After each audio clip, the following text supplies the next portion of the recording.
Bienvenido. Es momento de escuchar un mensaje de la palabra de Dios para ti, a través de tu programa En Coinonía con la Palabra, con el pastor Alex Marín. Porque el reino de mi Padre es justicia, paz y gozo en el Espíritu Santo. Romanos 14:17. Comenzamos. Dios, te damos gracias por la gran bendición que nos das de estar aquí congregados, Señor. Estamos cómodamente, Señor. Has puesto todos los medios para que lleguemos aquí. Nos dices una noche de descanso donde cuidaste nuestras vidas. Nos dices una mañana donde pudimos, Señor, desayunar, tomar algo y tener los medios también para acercarnos aquí a este lugar donde con toda libertad podemos venir y cantarte, darte gloria y honra a ti y aprender de tu palabra. Y hoy queremos pedirte, Señor, primeramente que perdones todas nuestras faltas, Señor. Que quites de nuestro corazón, Señor, todo estorbo que quiere impedir que la semilla de tu palabra, Señor, dé fruto. Y queremos pedirte que ese fruto que dé, Señor, sea un fruto que permanezca, Señor, que dé mucho fruto. Ayúdanos a ser prácticos en lo que tú nos enseñas, Señor. Te damos gracias por tu palabra y ponemos en tus manos también a nuestros hermanos alrededor del mundo que sufren persecución y que aún así el día de hoy se están congregando para buscar tu nombre y adorarte, Señor. Gracias te damos en el nombre de Jesús. Amén y amén. Continuamos con el estudio del libro de los Hechos, que está siendo de mucha bendición seguramente para todos nosotros, y vamos a ir al capítulo 5, versículos 33 al 42, persecución, obediencia y alegría. Acerca de este momento donde están ahí precisamente Pedro, Juan y algunos de los apóstoles, y se están presentando ante el concilio. Y al presentarse ante el concilio están entre los fariseos, ante los saduceos. Había una mezcla de personas que estaban reunidas, ¿verdad? Y hablábamos de manera muy particular acerca de las características de los saduceos. Veíamos que era gente muy religiosa, gente muy apegada a la política, gente muy apegada a querer estar en los primeros lugares de la sociedad, y que realmente lo que buscaban era como brillar, ¿verdad?, en medio del mundo, porque no les interesaba realmente la eternidad ni nada de lo que nosotros en Cristo tenemos esa convicción de que un día tendremos, como la vida eterna. Sin embargo, pues era gente que apuntaba mucho, ¿verdad? Y en este caso juzgaban a la obra de evangelismo que estaban haciendo aquí los apóstoles, y comparábamos cómo en la actualidad, aunque no se nos llega a llamar en los grupos cristianos que fuéramos saduceos o fariseos, pareciera ser que a veces actuamos así, con juicios en los que nos compararíamos mucho con lo que ellos estaban haciendo. Entonces ellos se encontraban ahí. Y una de las cosas que quiero que recordemos es que los saduceos y los fariseos, el concilio que estaba ahí, les pidieron a Pedro y allá precisamente a los apóstoles: no queremos que vuelvan a predicar acerca de Cristo. ¿Se acuerdan que les dijeron eso? ¿Y qué fue lo que hicieron Pedro y Juan?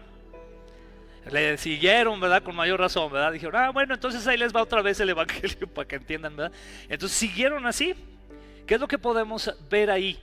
Que ellos seguían en ese entendido muy importante acerca de que ellos iban a someterse a Dios siempre antes que a los hombres. Y esa debe de ser nuestra actitud. Entonces imagínense el ambiente. Yo quiero que se imaginen de verdad el ambiente. Ese debe haber sido un ambiente tenso, con gente influyente, poderosa de su tiempo, enojada, molesta, acusando ahí a los apóstoles. Quiero que te pongas en su lugar y que pienses: ¿cómo me sentiría yo ahí? ¿Cómo estaría yo? ¿Estaría como asustado? ¿Estaría tenso? ¿O estaría en paz? ¿Estaría alegre? ¿Cómo estaría yo? Lo que nos dice de manera muy clara el versículo 33 es lo siguiente. Después de que los apóstoles vuelven a mencionar el evangelio, dice: al oír esto, el concilio supremo se enfureció y decidió matarlos. Qué tremendo, ¿verdad? O sea, se enojaron. ¿Por qué? Porque obviamente ellos les decían: no queremos que hablen ya más de Jesús. Y entonces ellos otra vez hablaban de Jesús, ¿verdad? Y entonces decidieron matarlos. Pero aparece un personaje muy interesante que va a ser mencionado también más adelante, el versículo 34. Pero uno de los miembros, un fariseo llamado Gamaliel, experto en la ley religiosa y respetado por toda la gente, se puso de pie y ordenó que sacaran de la sala del concilio a los apóstoles por un momento. está el ambiente muy tenso, están los saduceos y fariseos enfurecidos, están ordenando que maten a los apóstoles, y en ese momento se levanta un personaje, Gamaliel, que era un experto de la ley y que era muy respetado por el pueblo. Yo quiero que piensen lo respetado que él era, al grado de que en medio de un alboroto, una trifulca furiosa, él pueda levantarse y que lo escuchen. ¿Te das cuenta el respeto que le tenían a esta persona? No sé si te has encontrado alguna vez en una situación donde todo el mundo está discutiendo, ¿verdad? Y ya están así bien enojados, no, que tú, que yo, y ya casi están peleando golpes y lo que tú quieras, y de repente tú quieres hablar y nadie te pela. ¿Te ha pasado alguna ocasión? Porque la situación está tan fuerte que pues no. Este no fue el caso de Gamaliel, porque Gamaliel era una persona muy respetada, de mucha autoridad, que se para y entonces propone ahí algo muy interesante. ¿Quién era realmente Gamaliel? Para que nosotros podamos tener un poquito más esa idea general acerca de quién era él. Vamos a ver algunos aspectos importantes. Si me ayudan, perdón, gracias, muchas gracias. Él era, para empezar, hablando de quién era un doctor de la ley, que eso era Gamaliel, podemos decir que un doctor de la ley era un erudito. Era un erudito, o sea, no era cualquier persona, sino que era una persona, de ahí viene la palabra doctor, que viene de docto, es decir, que tenía un gran dominio, ¿verdad? Hoy en la actualidad, los niveles educativos se promueven de la siguiente manera. Por ejemplo, tenemos a las personas que son licenciadas o ingenieros, ¿no? ¿En qué sacan una licencia? Porque alguien es un licenciado. Lo que hace es que realmente al estudiar un programa de 4 años o 5 años en una universidad, se le otorga una licencia para laborar sobre un título. Eso es un licenciado, por eso es un licenciado, tiene una licencia. Tú estudias diseño y todo lo que estudiaste sobre diseño, entonces al final, después de esos 4 años, te dicen, tienes el permiso para hablar de ese tema, para ejercer ese tema. Si eres un arquitecto, si eres un docente, un médico, te dan el permiso para poder hablar y trabajar ese tema. Ese es un licenciado. Nos queda claro, ¿verdad? A alguien que se le da una licencia, un permiso. Después viene un nivel que es la maestría. Entonces la maestría, que regularmente toma de 2 a 5 años, dependiendo los programas, se le da a una persona el título de ser ahora maestro de esa temática. Ya no solamente tienes un permiso para hablar de un tema, sino que ahora tienes el permiso porque tienes ahora la maestría de dominarlo, un tema en particular, ¿ok? Pero no se queda ahí, sino que los niveles educativos luego van más arriba. Y entonces un nivel educativo más arriba es el doctorado. Una persona que es docta, que tiene un conocimiento profundo de un área. Y entonces a esa persona se le considera un erudito, un experto de un tema en particular. Y esos son los niveles. Y no se queda ahí, porque todavía existen también postdoctorados, que son personas que van todavía más profundamente. Bueno, pues precisamente Gamaliel estaba en ese nivel en respecto al conocimiento de la Torá, en respecto al conocimiento de todo lo que era la ley y los profetas. Qué interesante, ¿no? Imagínense el nivel que tenía. Entonces era un erudito, era un experto, era un asesor, podríamos mencionarlo también, era un maestro obviamente, y de alguna manera también a un doctor de la ley se le consideraba como un padre de la iglesia. ¿Esto en qué sentido? Tanto en el sentido judío, como también en su momento, ya después con lo que fue el desarrollo de la iglesia, en años posteriores, como una persona que también estaba aportando mucho del conocimiento del evangelio. Lo que quiero es que nos quede muy claro el nivel que tenía este personaje, que era Gamaliel, y que por eso le pusieron atención. Dice el versículo 35, Gamaliel menciona: entonces les dijo a sus colegas, hombres de Israel, tengan cuidado con lo que piensan hacerle a estos hombres. Los detiene y les dice, cuidado, piénselo 2 veces. Esto de que quieren matarlos, piénselo bien. Los detiene. Versículo 36 dice así: hace algún tiempo hubo un tal Teudas, quien fingía ser alguien importante. Unas 400 personas se le unieron, pero a él lo mataron y todos sus seguidores se fueron cada cual por su camino. Todo el movimiento se redujo a nada. En su argumento, Gamaliel lo que empieza a hacer es comparar o mencionar ejemplos de otros hombres que se levantaron pero que su movimiento no perduró. Y uno de estos hombres fue Teudas. ¿Quién era Teudas? Bueno, hay dos teorías por ahí de Teudas. Una de las teorías que se habla acerca de Teudas es que él fue una persona que buscaba crear un tipo de religión. Y otra de las teorías fue que era realmente un revolucionario en el tiempo de los macabeos, que lo que buscaba también era levantar un grupo que se levantara subversivamente en contra del dominio romano. Ese es el ejemplo más creíble que hay. ¿Qué sucedió con ese Teudas? Que levanta entonces a un grupo de personas, aquí menciona 400 personas aproximadamente, quisieron ponerse en rebelión, pero a final de cuentas fueron aplacados, ¿no? Dice, pero él lo mataron y todos sus seguidores se fueron cada cual por su camino. Quiero que notes aquí algo muy importante. Lo que queremos notar aquí ahora es que esto se va a empezar a convertir en un aspecto de lo que se llama en la teología sistemática apologética. ¿Por qué? Porque son ejemplos de grupos que surgieron y no perduraron. Y quiero que aquí te empieces a dar cuenta de algo. El llamado de Cristo permanece. Amén. Y fue un llamado que no pudo aplastarse. Al contrario, entre más se quería aplastar, más crecía. Y los ejemplos que hay alrededor del mundo son esos. Ejemplos en países como en China, países como Corea del Norte, países como la India, donde ha habido persecuciones, aún hasta la actualidad, y la iglesia sigue creciendo. No la pueden detener. Entonces Gamaliel, en todo su conocimiento, quiso verse académicamente superior, ¿verdad?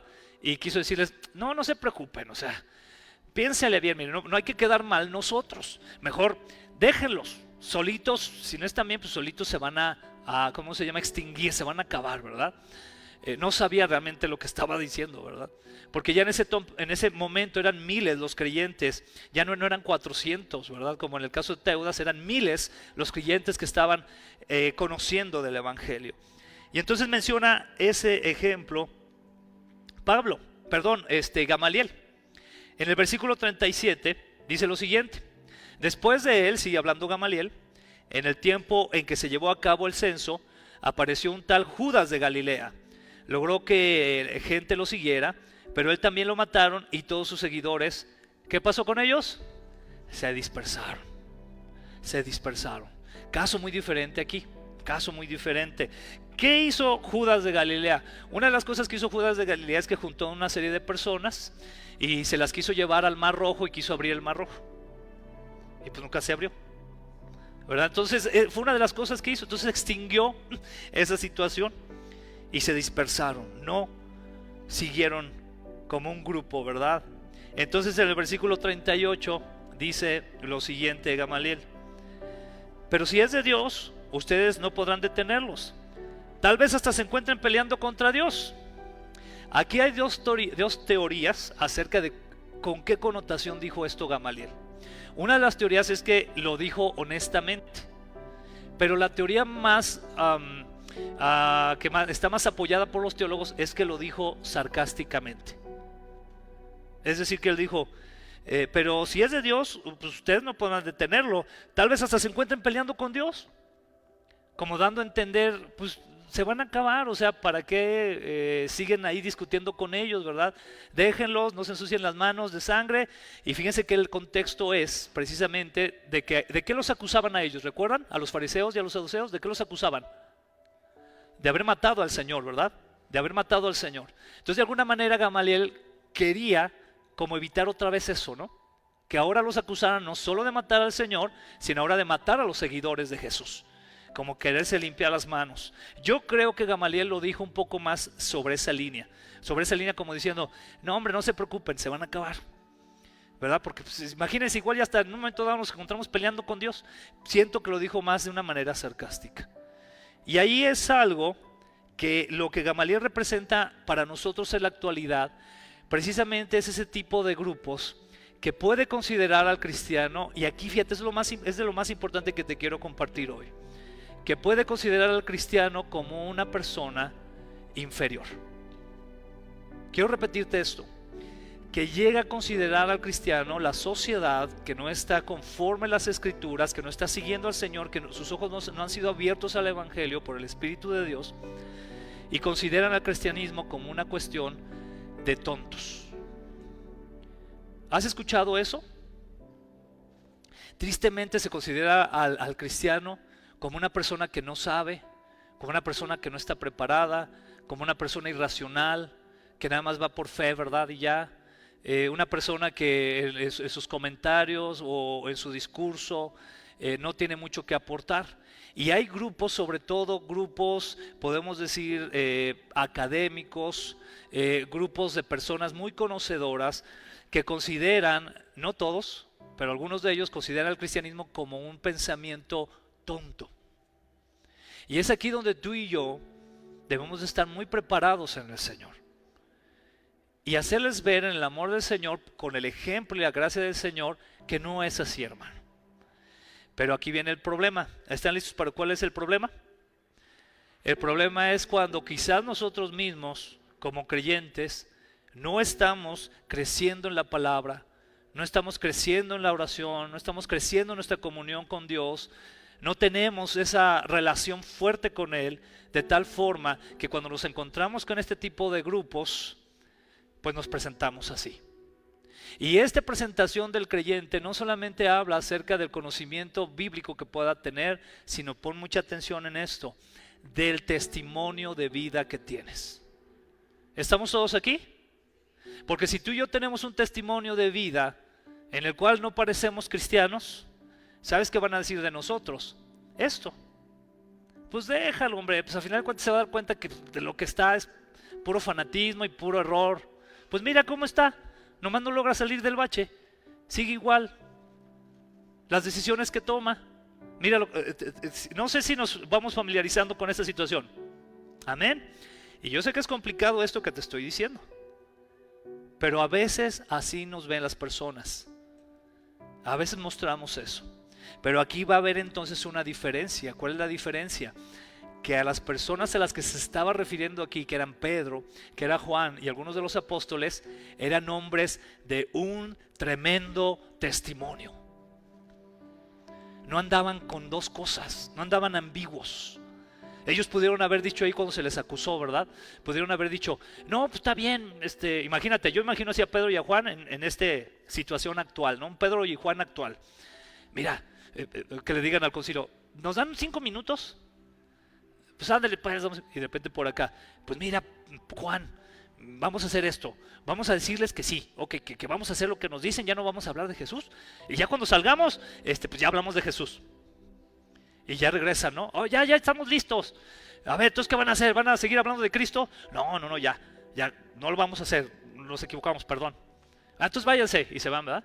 Y entonces imagínense a Juan diciéndole a Pedro, sí funcionó, Pedro, ahora sí hay que seguirle. ¿Se imaginan eso? A veces así actuamos. Y entonces se nos llega a considerar de esa manera. ¿Y qué fue lo que Pedro y Juan hicieron? De manera muy clara dejaron establecido: para nosotros lo primero es obedecer al Señor antes que a los hombres. Y para que les quede claro, les queremos decir otra vez, y empezaron a compartirles el evangelio otra vez, por eso ya estaban ellos furiosos. Sin embargo, aquí la situación pues fue muy diferente, ¿verdad? Dice entonces ahí, regresamos un poquito al versículo 39, donde dice, ¿verdad? Pero si es de Dios, ustedes no podrán detenerlos, tal vez hasta se encuentren peleando contra Dios. Y la realidad es que el mundo, hermanos, se encuentra peleando contra Jesús. Hoy en día el mundo se encuentra peleando contra Jesús. Como decíamos la semana pasada, el pleito no es contra cuestiones religiosas o ideológicas de Medio Oriente, como es el Islam, o como es el budismo, o como es el New Age, o este tipo de cosas. No, aún en las mismas universidades tú puedes tener conferencias de esto y son bienvenidas. Pero cuando tú mencionas, quiero dar una conferencia acerca de la divinidad de Jesús en una universidad, te dicen, no, señor, aquí no, porque aquí la laicidad es la que gobierna. Se les olvida que ahí sí no pueden hablar de Jesús. Y ese es el gran problema, porque el mundo está en pleito contra el nombre que está por encima de todo nombre, que es el nombre de Jesucristo. Por eso le puede. Porque no tenemos lucha contra carne y sangre, sino contra huestes y principados de maldad en las regiones celestes. Y el enemigo, que dice la Escritura que el Dios de este siglo ha cegado el entendimiento, ¿verdad?, de los hombres. ¿Qué pasa entonces? que le cuesta trabajo escuchar el nombre de Jesús. Y quieren hacer todo lo posible porque no se escuche. El mundo se encuentra peleando contra Jesús. Y en ese sentido es que tú y yo debemos de estar firmes en nuestro testimonio de fe. ¿Cuántos dicen amén? Tenemos que estar firmes en el Señor y mostrar esa actitud de confianza y de radicalidad en el mundo. Versículo 40 dice así. Ya después de que Gamaliel habla, dice que los otros miembros aceptaron su consejo. Llamaron a los apóstoles y mandaron que los azotaran. O sea, dijeron, ok, no los vamos a matar, pero vamos a azotarlos. Luego les ordenaron otra vez, por tercera ocasión, les ordenaron que nunca más hablaran en el nombre de Jesús y los pusieron en libertad. Eso fue lo que sucedió. Hay algunos puntos aquí importantes que debemos ir mencionando, pero quiero que te des cuenta de algo. El hecho de soltar ahí a los apóstoles no fue nada más soltarlos como sí, sino que de alguna manera ellos trataron de desquitar su furia. ¿Cómo lo hicieron? Azotándolos. Y los azotes que se daban no eran cualquier azote, ¿verdad? ¿Cuántos recordamos el cinturonazo de nuestra mamá? ¿O nuestro papá? Sí. Ya pusimos caras tristes, ¿eh? Pues nos ganábamos a veces. Entonces no era nada de eso, eran azotes que verdaderamente dejaban a las personas mal, ¿verdad? Había diferentes tipos de azotes. Los azotes que recibió nuestro Señor Jesucristo eran de un tipo de material que incluso tenía un tipo de hueso incrustado en las correas, que no solamente pegaban, sino que clavaban la piel y rasgaban, ¿verdad? Este tipo de azote de aquí no precisa exactamente que fuera de ese estilo, pero sí era un tipo de azote que a final de cuentas lastimaba, ¿no? Dejaba como un tipo de recordatorio. Eso es lo que se buscaba. O sea, recuerda lo que se te dijo y recuerda lo que te enfrentas. ¿Y qué fue lo que pasó ahí? Vamos a ver entonces algunos puntos importantes. Nos queda muy claro, hermanos, que hay quienes buscarán ir en contra del cristianismo de la manera más humana. ¿Quién hizo esto? Gamaliel. Y así vamos a ver personas que dicen, no, miren, pues es que déjenlos, ¿verdad? Pobres, pues es que ellos están en ese momento, no saben mucho, no están preparados educativamente hablando, no conocen realmente de geopolítica, de sociología, de psicología, no saben nada de la vida. Entonces, pues déjenlos, pobrecitos, ¿verdad? Y van a tratar como que de mantenernos en una postura de pobres, ya se darán cuenta. Eso es algo que sucede. Y hay quienes van a buscar eso y tú y yo debemos de estar conscientes de eso. Entonces hay quienes también van a considerar el cristianismo como un movimiento que pronto terminará. Uno de los ejemplos más claros lo podemos tener, por ejemplo, en este filósofo francés Voltaire, ¿verdad? Que les he platicado de él. ¿Qué pasó con Voltaire? Él dijo en algún momento que fue un gran pensador, un gran filósofo. Él dijo en algún momento, dentro de los siguientes 100 años, la Biblia se acabará. Ya no habrá más Biblia. Y hoy en día, la casa de Voltaire es una de las oficinas a nivel mundial de donde se distribuyen Biblias a todo el mundo. Ahí Dios hablando, ¿verdad? No es casualidad. Pero hay quienes que consideran esto. En la actualidad se considera eso. Se considera es que el cristianismo es un pensamiento que, pues bueno, cada vez van a llegar más filosofías, van a llegar más ideologías y esto va a irse frenando. No va a ser así. El mundo, sin embargo, hermanos, dentro de esto, a pesar de que busquen medios como que no sean tan violentos tal vez, pero la realidad es que el mundo va a buscar azotar a la iglesia cristiana. Y yo quiero preguntarte algo, y me lo pregunto a mí, ¿estamos listos? ¿Estamos listos? Si empezara la sociedad a azotar a la iglesia cristiana, que hay muchas maneras de hacerlo, ¿estamos listos? ¿O cuál va a ser nuestra actitud? ¿De qué manera nos vamos a comportar ante eso? Porque es algo que cada vez se ve más cerca. Algo también muy claro que nos deja estos pasajes es que el mundo no está en contra de la religión. ¿Te das cuenta? El mundo, te voy a repetir esto, el mundo no está en contra de la religión. El mundo no está en contra de la religión, está en contra de que se hable de Cristo. Tan así es que países como Canadá, por ejemplo, en muchas regiones de Canadá, la iglesia sigue teniendo permiso de congregarse. Pero si tú sales a la calle, y como lo hacemos aquí por ejemplo en México, y hablamos de Cristo, a la cárcel, llega la policía, se los lleva por estar hablando de Cristo, porque se comienza a considerar el hablar de Cristo como un discurso de odio. Esa es una realidad. Y cada vez se ve esto también más aquí, ¿verdad? Hemos visto algunas situaciones que se han dado en las noticias donde se menciona que el cristianismo es como un discurso de odio. Cada vez más.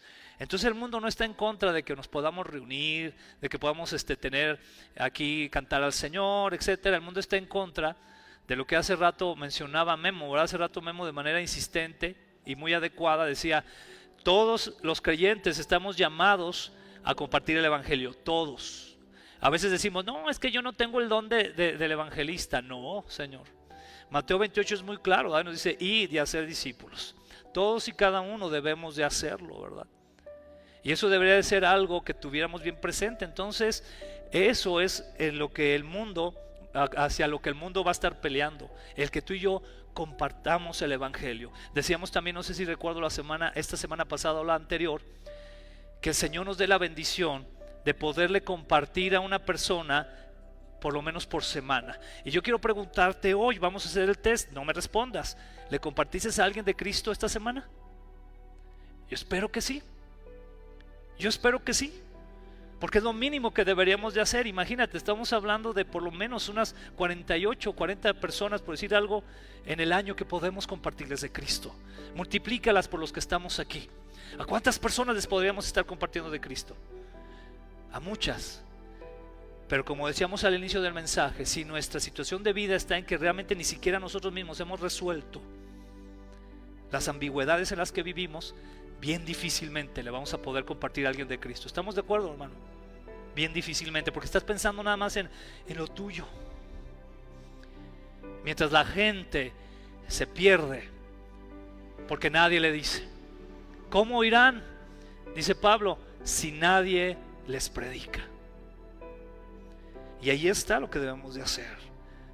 El mundo entonces no está en contra de la religión, que vengas tú cada domingo. El mundo está en contra de que tú ores al Señor y le digas cada día, Señor, dame la oportunidad hoy, ponme en el camino una persona a quien le pueda compartir el evangelio.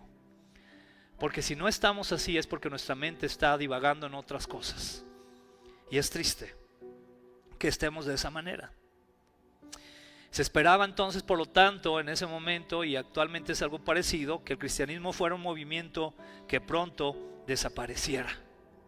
Es lo que muchos esperarían, ¿verdad? Que se acabe. También vemos ahora lo siguiente, vamos al versículo 41. Dice así, vamos cerrando la predicación de hoy. Dice así la palabra del Señor. Los apóstoles, después de que fueron azotados, amén, y que fueron ahí presionados, salieron del concilio supremo. ¿Cómo salieron? Llorando, desvalidos, adoloridos. ¿Qué dice la escritura? Con alegría. Algunas versiones, Reina Valera, gozosos, porque Dios los había considerado dignos de sufrir deshonra por el nombre de Jesús. Cuando yo veo esto, y lo digo también empezando por mí, veo la iglesia actual comparada con esta iglesia, la veo años luz de cómo estaban ellos. Lo digo con tristeza y lo digo con pena, pero ahora nos enojamos con Dios porque nos descontaron un día de la quincena y estamos tristes, ¿verdad? Y luego decimos, ay Señor, pues yo creo que tú no me quieres, pero bueno, pues voy a sufrir esto por ti. O estamos a veces en la iglesia, ¿verdad? Y llegamos y no, es que no me saludaron, no está el amor de Cristo, pero Señor, voy a sufrir esto porque te amo. No, hermano. Hablábamos hace algunas semanas, ¿verdad? Acerca del, ¿cómo le decíamos? El sufritrónomo o algo así, ¿verdad? Que medíamos nuestros sufrimientos cristianos occidentales actuales, ¿verdad? Decíamos, no, es que nuestros sufrimientos, es que sufro porque nadie me involucra en ningún ministerio en la iglesia, pero yo te sigo amando, Señor, y sufro por el evangelio. No, hermano, eso no es ningún sufrimiento. Y peor todavía, que lo tomamos en una actitud de ay, pues pobre de mí. Nadie me quiere, nadie me saluda, nadie me junta, ¿verdad? Ay, qué iglesia tan fría. Ay, Señor, pero te amo, Señor, y sufro. Ay, así estamos. Así estamos. Por eso yo quiero repetirte y enfatizar. Uno de los nombres de este libro es Hechos del Espíritu Santo. Porque solamente el poder, la llenura del Espíritu de Dios le pueden dar a un creyente ese poder. No era de ellos, hermano. Era de Dios. Ese poder de decir, Señor, gracias. Porque fuimos azotados por tu nombre. Y nos viste dignos de sufrir por ti. Wow. Qué lejos estamos. Que el Señor nos ayude. Y Él es bueno y nos va a ayudar, amén.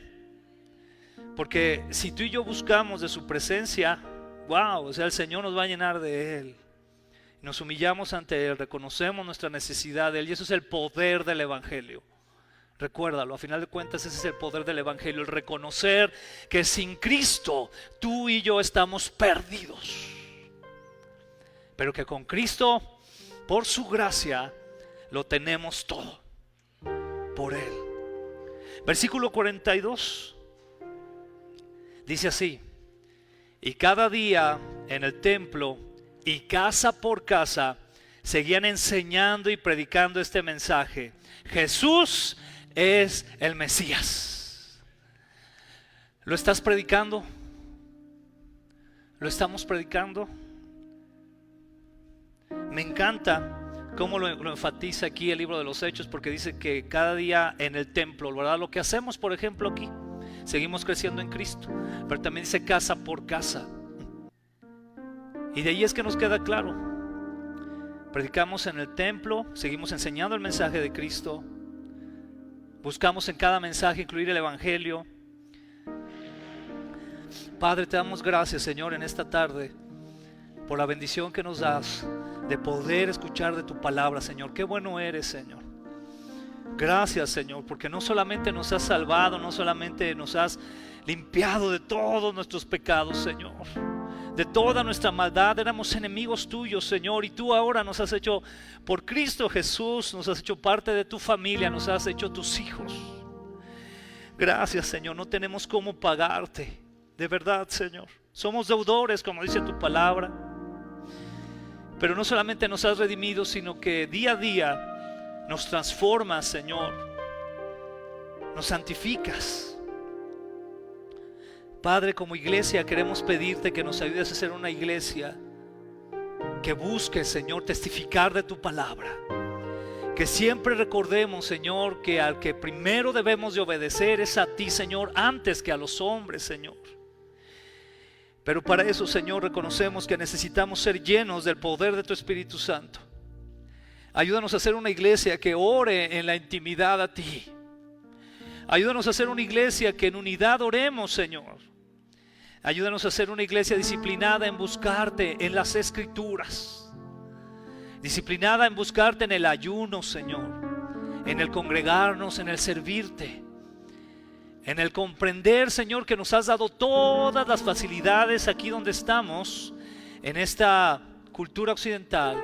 Nos has dado todas las facilidades para llevar el Evangelio, Señor. Perdónanos, Señor, porque en muchos momentos hemos sido malos mayordomos, Señor, de los recursos que nos has dado, de los dones, de los talentos que tú nos has dado. Y humildemente, Señor, reconociendo tu poder y soberanía, te pedimos perdón, Señor. Porque tú eres, Señor, que tomas en serio el llamado que nos has dado, que tomas en serio los ministerios y los dones que has repartido, y que de los cuales un día, tarde o temprano, Señor, nos pedirás cuentas. Gracias, Señor, gracias te damos, Padre, por este tiempo, en el nombre de Jesús, en el nombre de Jesús. Amén. Dichosos más bien, contestó Jesús, los que oyen la palabra de Dios y la obedecen. Lucas 11:28. Acabamos de escuchar un mensaje de la palabra de Dios a través de tu programa En Coinonía con la Palabra, con el pastor Alex Marín. Deseamos que haya sido de edificación y que rinda frutos en tu corazón. compartiendo las buenas nuevas del Evangelio. Radio Fuente de Vida. Hasta la próxima.